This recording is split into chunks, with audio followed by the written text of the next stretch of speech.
He just got indicted. That's recent. He just got indicted here on this case. No, I'm saying his prior history. I don't care. He should never ever commit a crime, much less repeat it. The circumstances of the crime and criminal history. Those are the two parts that make up the punishment. You are charged here in this indictment with the third-degree felony of unlawful possession of a firearm by a previous convicted felon. So we know you have a previous conviction, at least according to this indictment. Then paragraph 2 goes on to state that you were convicted out of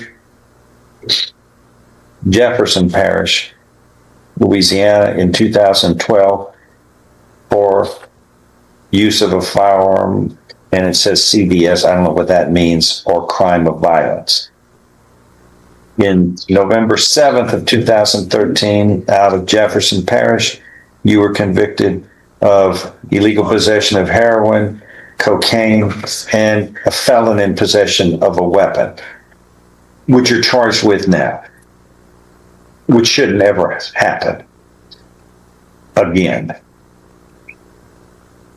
Paragraph 4 goes on to allege that after the conviction of firearm use or crime of violence in 2012 out of Jefferson Parish, Louisiana, became final, and after the conviction with a weapon in 2013 out of Jefferson Parish, after those convictions were final, it is alleged you committed the felony of introducing contraband into or upon the grounds of any state correctional institution, and you were finally convicted of that.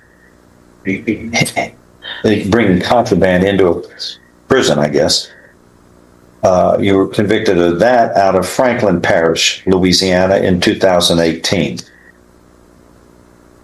And finally, the final paragraph of the indictment goes on to say that after the conviction in clause number 3244, which is, again, those firearm and possession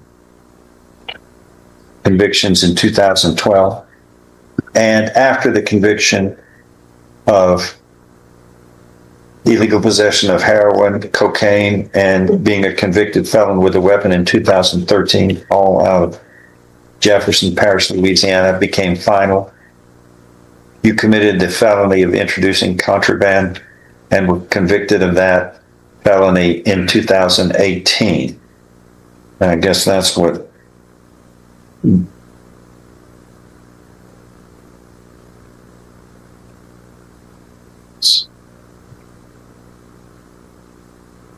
don't understand why that's in there.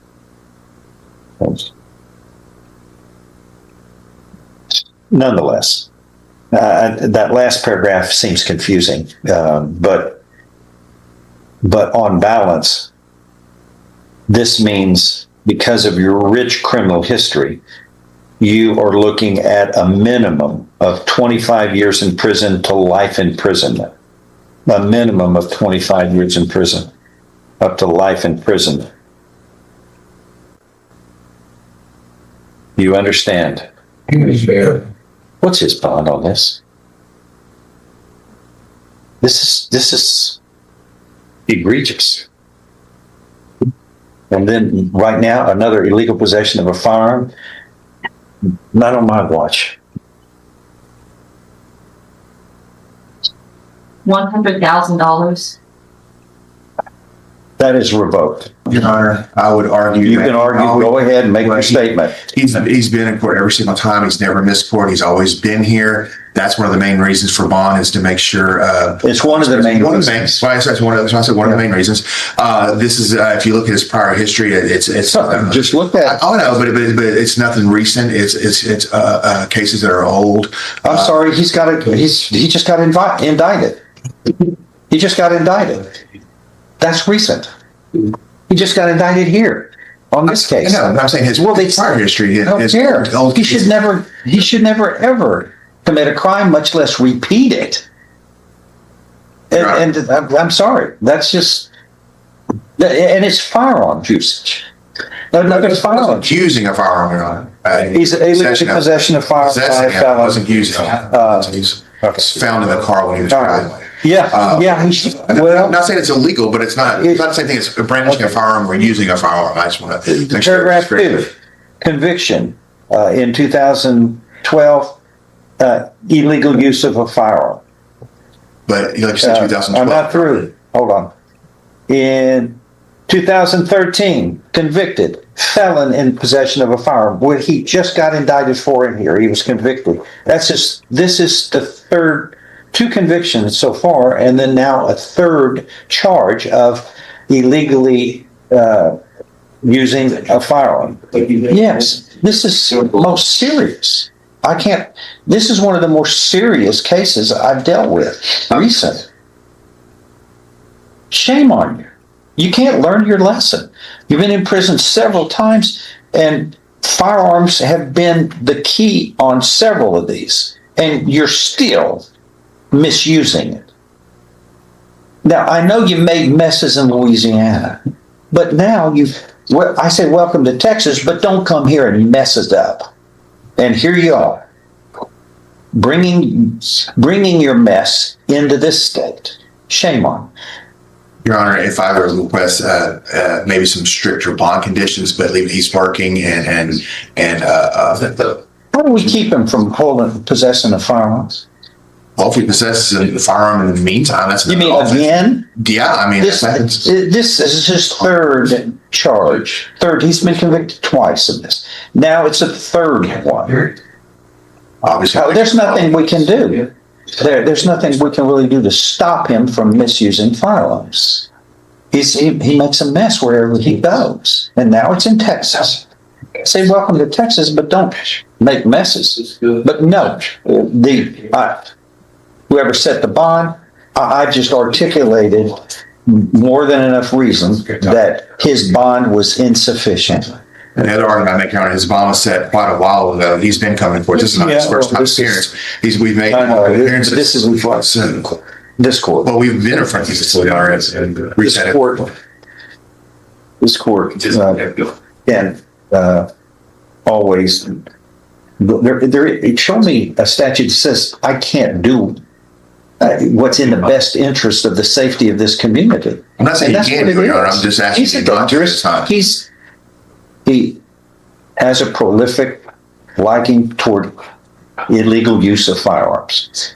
And that's irresponsible. It's dangerous. And now he's here and he's in front of us after Louisiana finally put him into Texas. Now here we are. And now we're dealing with, he's an habitual, he's looking at 25 to life now. Well, another range, Your Honor. Yeah, yes, 25. How much is that worth in a bond? You think $100,000 is too much for 25 to life? I don't think so. Well, that's what it is right now, Your Honor. Not when he was looking at habitual felon status, 2 convictions previously ago. And I think you made my argument right there, Your Honor. If this was a $20,000 bond, I would agree $20,000 is not sufficient, but $100,000 is sufficient for something like this. And that's what he's on right now. The court finds otherwise. I mean, he's on a very high bar. Your representation, vigorous representation is noted, which is good. But still, it's hard for you to create facts that don't exist. And the facts speak loudly. Bring the Amy Brown He is irresponsible with firearms, and now he's in Texas after numerous convictions. Why is she numerous sitting down there? convictions, She felony doesn't need to be. convictions in Louisiana. She said Now something he's bringing his mess into People Texas. are screening And her. we're going to deal with it. And you don't. Each time it gets more severe. Well, that's what I'm articulating the grounds for my decision, and that's the court's We decision. can get it on a quick docket, relative to them, see if we can get it resolved. We get them done. You can put it in 2 weeks. Is that good? Yes, please. Okay, I'll review it in 2 weeks. See what y'all might be able to do. Talk across your radar. But the one thing is, sir, you can't even get near a firearm. I'm not near. Sir, you got indicted for possession of it. Come on. Again. Again, another with your convictions of firearm misuse before. This is the problem. Those were all ran concurrent. That was one conviction. Yeah, concurrent. They were different crimes. I don't care how they will do it over there in Louisiana. They can, but over here, each crime has its own criminal responsibility and punishment. And if they want to package it as a package deal, they can do that. But that's not the way we you things in Texas. You are held accountable for each crime. You don't get to say, well, I'll do 5 of them and I'll do it 5 for the price of 1. That's not the way it works, sir. That's like a criminal thought. And that's not the way criminals should think, and that's why criminals get in problems. I haven't been in any trouble. Sir, you're in trouble now. Illegal possession of a firearm. You're looking at 25 to life. You don't think that's trouble? Yes, it is. All right. All right. Deal with that responsibly. Who's a good lawyer? See if y'all can figure something out. Thank you. Toledo?